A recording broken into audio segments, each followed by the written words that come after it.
Passem a les comunicacions orals. Ara passarem a Mireia Antoni Barra, del Laboratori d'Histocompatibilitat Immunogenètica del Banc de Sang i Teixits de Barcelona, del Servei d'Immunologia de l'Hospital Clínic, que presentarà el desenvolupament i validació d'una estratègia per a la caracterització de la cadena beta del receptor de les cèl·lules T mitjançant NGS.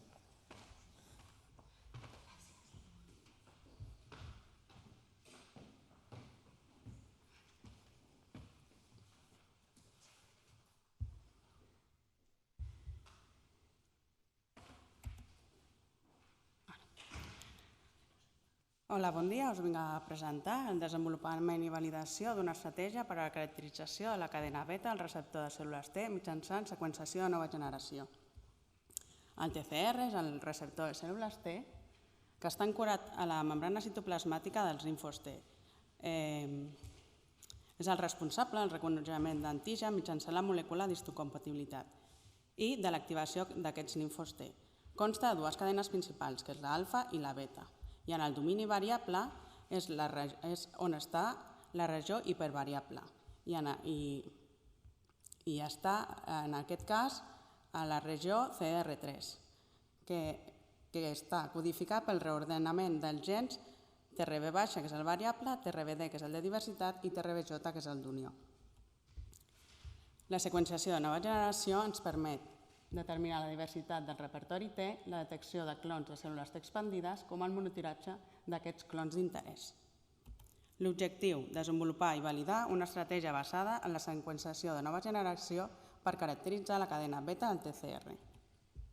Vam dissenyar 51 ensabadors TRB baixa, 14 ensabadors TRBJ per amplificar tots els gens TRB baixa i TRBJ funcionals.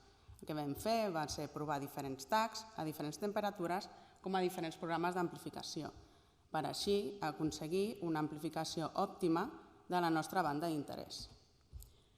L'estratègia consisteix en una PCR de fusió per l'amplificació de l'ADN i una preparació de llibreries, realitzant així un pool de les nostres mostres a la mateixa concentració, per fer després una purificació en extracció en gel i obtindre la nostra seqüència d'interès.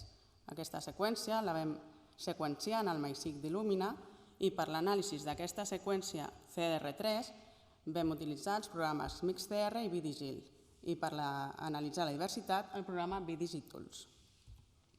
L'especificitat d'aquest producte seqüenciat TRBB ha estat superior al 85%, independentment de la concentració inicial de la concentració d'aquests linfos T.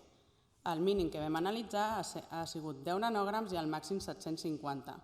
L'especificitat augmenta com més pura és la nostra mostra d'aquests linfos T, com és en el cas d'una selecció positiva CD3 o una expansió in vitro de linfos T.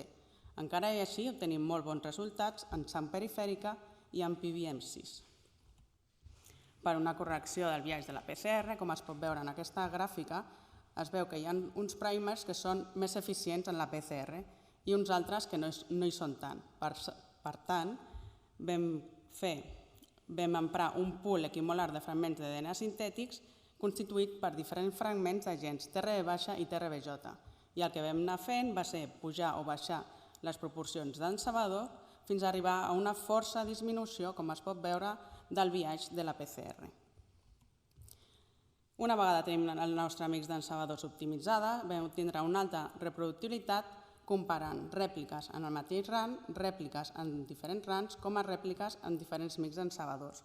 Cada vegada que nosaltres preparem una mix nova, el que hem de fer és seqüenciar-la per poder-la validar. Vam analitzar el TCR de 6 línies cel·lulars T, que ja van estar caracteritzades, i vam obtindre una concordança del 100%, tant detectant els segments TRB baixa, TRBJ i la regió CDR3. Per avaluar la sensibilitat, el que vam fer va ser utilitzar una d'aquestes línies de cèl·lules T barrejant-la en un repertori T divers. I així podem detectar totes les condicions avaluades fins a arribar a 10 elements 5. Un cop vam posar a punt aquesta tècnica, vam estudiar el repertori TCR de 26 donants sangs, de 20 dones i 6 homes, d'entre 25 i 59 anys, i així obtindre uns valors de referència. Vam analitzar com, per exemple, pot ser la diversitat de clonotips únics que hi ha en un repertori, com l'índex Shannon, que ens indica l'U divers que és, com la mitjana de freqüència dels fragments TRV- i TRVJ. Per què fem servir la tècnica del TCR? Doncs per estudiar la clonalitat de cèl·lules T expandides in vitro, monitorar les cèl·lules T en immunoteràpies antivirals, com estudiar el repertori en pacients, que poden ser posttransplantats, infeccions virals o immunodeficiències.